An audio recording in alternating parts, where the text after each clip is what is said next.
Shalom,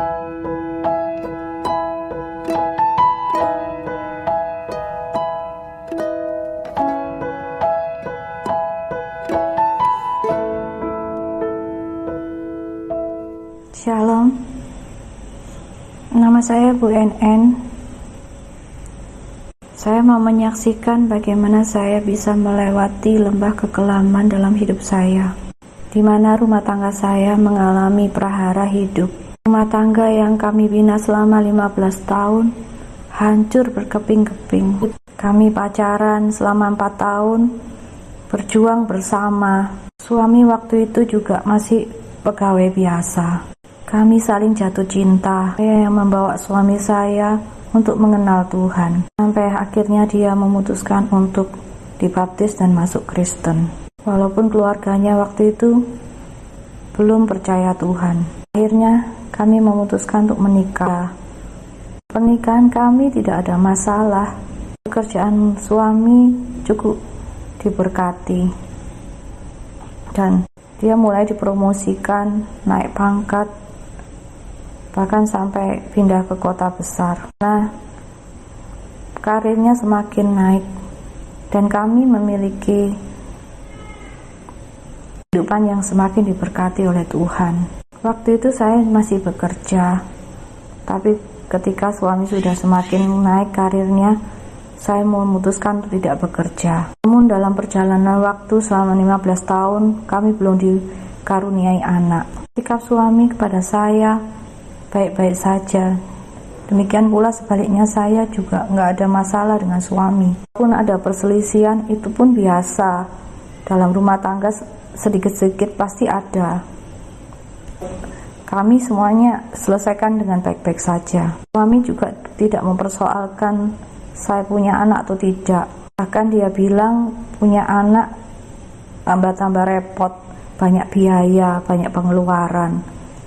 Memasuki usia yang pernikahan kami yang ke-15, mulai prahara itu muncul. Suami seringkali pulang malam di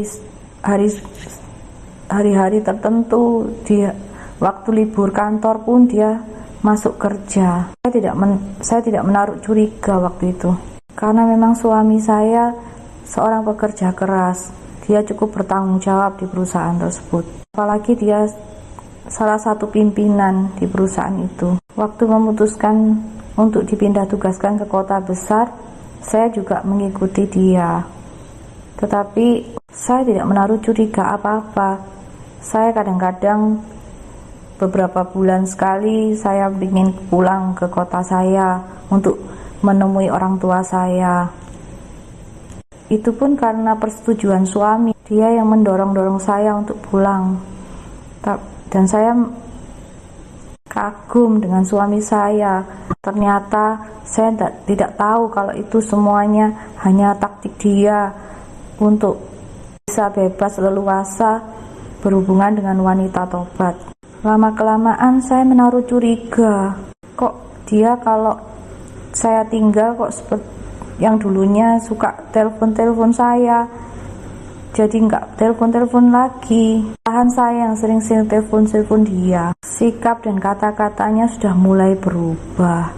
Itu yang membuat saya semakin curiga. Sampai pada akhirnya saya mulai memberanikan diri untuk menanyakan, apakah suami memiliki wanita lain? Dan suami menjawab iya. Hati saya hancur berkeping-keping, tak bisa berkata apa-apa. Seperti mimpi rasanya. Awalnya dia tidak mengaku siapa wanita tobat itu. Tapi saya sudah curiga. Ada wanita yang pernah menghubungi dia melalui Facebook.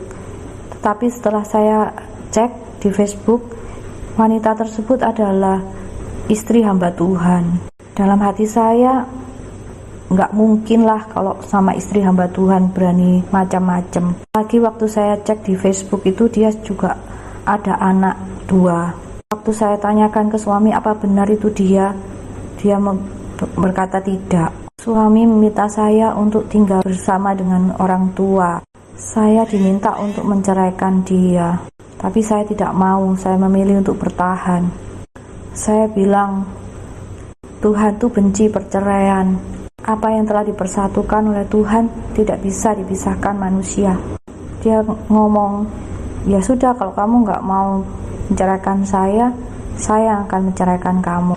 Dan harapan saya memperbaiki hubungan kembali. Saya ingin suami saya balik. Saya berusaha untuk merebut suami saya dari wanita tobat.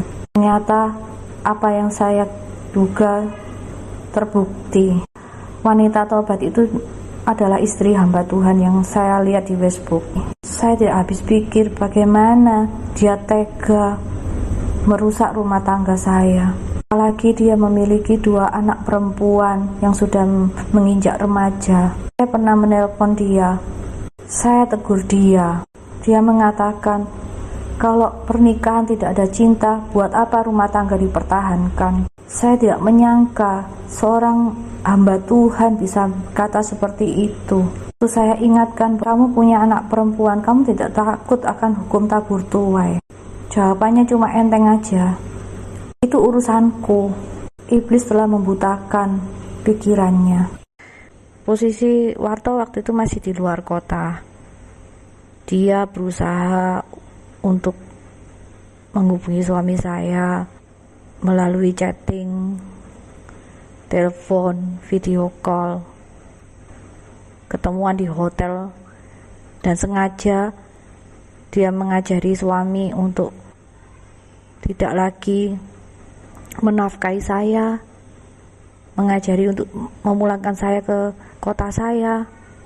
Tetapi untungnya waktu itu suami tidak mengikuti saran Warto. Dia masih pulang ke rumah. Ini saya marah banget.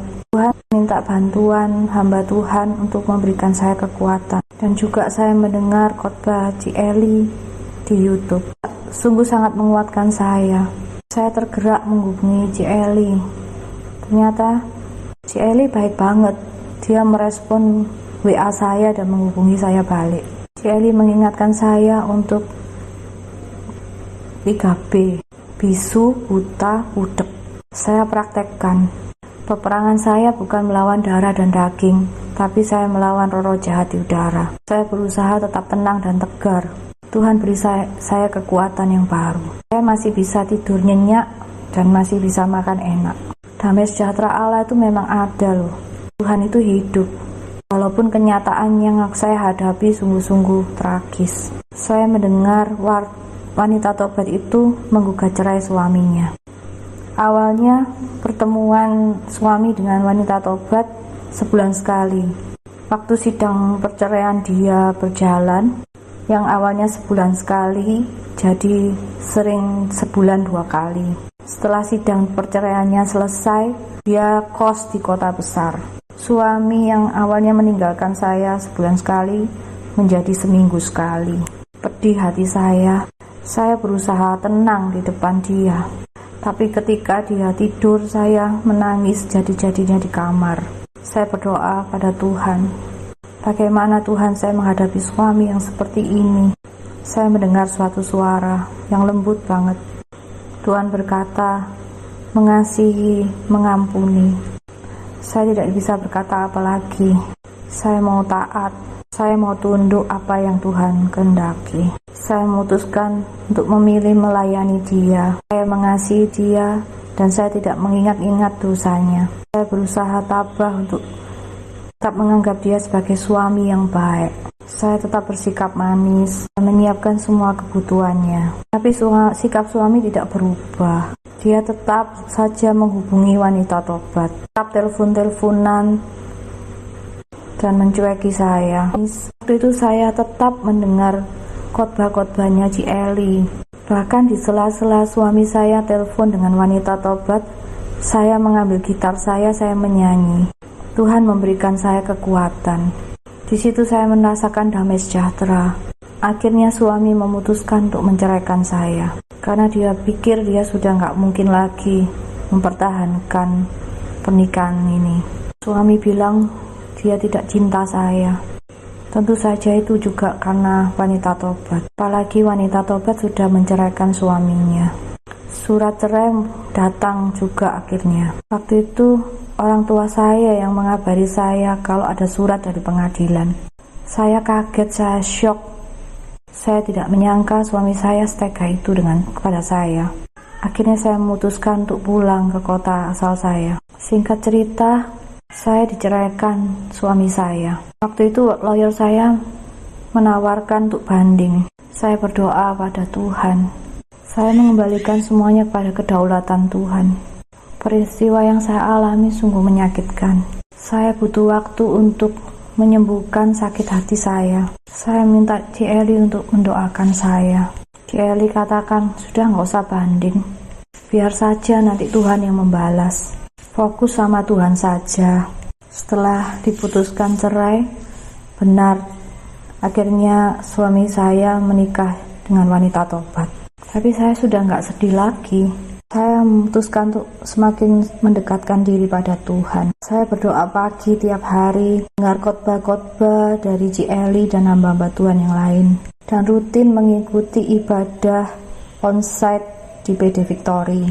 Saya menemukan keluarga yang baru. Duka cita diganti dengan sukacita. Bahkan kemarin waktu ikut retret, temanya tentang move on, saya merasa benar-benar move on. Tuhan memberikan saya hidup yang baru. Saya berterima kasih kepada Tuhan yang telah mempertemukan saya dengan hambanya yaitu Ci Eli. Saya percaya Ci Eli dipakai Tuhan luar biasa untuk memenangkan banyak jiwa. Terima kasih buat Ci Eli dan tim yang telah memberikan semangat kepada saya untuk saya tetap eksis dan move on. Sekian kesaksian saya. Tuhan memberkati. Bersama-sama dengan kita Ibu NN. Shalom Bu NN. Shalom. Thank you buat kesaksiannya ya. Ya. Ya, sekarang sudah benar-benar move on Ya, puji Tuhan. atau sudah sedang cari pasangan yang baru? Nggak diizinkan kayaknya. Enggak ya, nggak mau bales ya, perbuatan suami nggak mau bales ya. Sepertinya nggak boleh kayaknya, Kofran. Jangan sepertinya. Ya. Oke. Tapi ada sebuah kelegaan ya di hati ketika bisa mengampuni begitu ya. Ada ya kelegaan itu ya. Benar, ada kelegaan juga. Ya, ada sesuatu yang berbeda karena dulu begitu sakit hatinya segala macam. Tapi kalau udah ngelepasin pengampunan kayaknya Sudah plong. sudah plong ya. Iya. Awalnya berat sih, Kofran. Awalnya berat. Pasti. Tapi ya puji Tuhan, dengan firman, dengan berdoa, membaca firman, mendengarkan khotbah-khotbah dari Ci Eli dan juga dari hamba-hamba Tuhan yang lain, saya semakin dikuatkan. Apalagi saya setelah mengikuti ibadah onsite di PD Victory itu sangat memberkati saya. Itu, Kofran. Oke. Yang saya selalu tanyakan ini yang paling penting. Respon anak-anak. Itu biasanya begitu. Tapi Ibu NN ini tadi tidak dikaruniai anak ya, betul ya? Iya, betul. Nah, berarti Ibu NN ini sekarang tinggal sendiri. Iya, betul. Nah, respon keluarga bagaimana Bu NN? Keluarga besar. Ya awalnya sih merasa berat juga ya, menghadapi kenyataan bahwa saya mengalami perceraian. Karena itu kan memang sangat berat ya, merupakan pukulan buat keluarga. Tapi ya puji Tuhan, dengan berjalannya waktu, dengan melihat perubahan saya dan melihat dari respon saya yang tidak terlihat sedih lagi, keluarga, orang tua juga merasa lega gitu, Bapak. Oke. Nah, untuk kehidupan sehari-hari Ibu sekarang untuk memenuhi kebutuhan bekerja sekarang ya, betul ya? Ya ada. Ada Ya, pekerjaan. dagang kecil-kecilan, Bapak. Ya, ada income ya, gitu ya. Yes. Nah, tadi sempat dikatakan justru punya komunitas di Victory ini justru membuat jadi lebih bisa move on, happy begitu ya, walaupun nggak mudah yang dijalani begitu. Sepertinya kan rencana Tuhan kayak gagal gitu ya, kok akhirnya aku bercerai juga begitu ya, sepertinya gagal. Tapi Ibu NN percaya kalau rencana Tuhan tidak gagal? Ya, sangat sangat percaya banget. Kalau ini semua bukan akhir dari segalanya, kan? Ini kan kita masih memasuki proses ya. Karena hidup ini kan bukan untuk saat ini di dunia, tuh, kan? Nanti Oke. suatu saat kita akan pulang ke surga. Jadi Oke. bukan endingnya itu bukan karena kegagalan rumah tangga itu sebagai endingnya hidup, tapi masih ada kelanjutannya untuk semakin berjuang memenuhi rencana Tuhan yang besar gitu. Oke. Saya pernah ketemu dengan seorang yang 20 tahun mereka bercerai dan akhirnya bisa kembali loh. Suaminya sudah menikah lagi dan kemudian suaminya tinggalkan wanita itu dan akhirnya dia kembali lagi kepada keluarganya. Apakah ibu berharap atau bisa menerima suami apabila satu saat kembali? Pastinya saya akan berusaha untuk mengerti apa yang menjadi kehendak Tuhan. Gitu, Kofran. Mantap. Apapun Pokoknya yang terjadi, saya mesti harus konfirmasi dulu sama Tuhan. Begitu, Kofran. oke. Jadi kalau Tuhan memang izinkan itu, ibu siap menerimanya ya, kepulangan suami ya. Ya, kalau memang diizinkan dan itu memang harus saya terima, saya akan mengikuti apa yang Tuhan kehendaki. Gitu aja. Apakah alasan tidak punya anak adalah salah satu alasan terpenting bagi suami untuk menikah atau memiliki wanita lain itu? Ya, itu kayaknya sih enggak sih. Oh bukan itu alasannya ya. Jadi Bukan. waktu tidak punya anak itu fine-fine saja, tapi mungkin dia ketemu dengan orang yang menurut dia ya, mungkin jauh lebih baik dari istrinya menurut dia loh ya. Kemudian Ya, dia hanya itu saja begitu ya. ya kemungkinan begitu. Dan saya juga nggak mengerti sih alasan yang sesungguhnya apa seperti itu. Apa saya juga nggak mengerti. Sampai hari ini pun saya diceraikan juga karena wanita tobat gitu yang saya tahu. Gitu aja. Oke, baik. Jadi sampai hari ini ibu tidak mengerti dengan jelas apa alasan suami sehingga mau ninggalin ibu dan menikah dengan wanita itu ya. Tapi ya, Iya, ya kita percaya bahwa semua tetap ada di dalam kendalinya Tuhan, di dalam rencananya Tuhan. Meskipun apa yang terlihat mungkin tidak sesuai dengan apa yang Ibu NN harapkan begitu ya. Tapi kita percayalah di hari-hari yang akan datang ada sesuatu yang dahsyat yang Tuhan kerjakan di dalam kehidupan Bu NN. Baik, amin. baik, terima kasih sekali lagi Bu NN yang sudah bersaksi buat kita ya. Tetap punya komunitas ya, tetap bisa bersama-sama ya. Sekarang bersyukur Bu NN sudah bergabung dengan PD Victory untuk bisa beribadah secara onsite juga. Silahkan ya, silahkan bisa beraktivitas, terutama kalau bisa melayani untuk bisa menjadi berkat ya. Ya, Baik, amin. terima kasih Bu NN, tetap sehat. Kofran. Salam buat keluarga, Tuhan Yesus memberkati.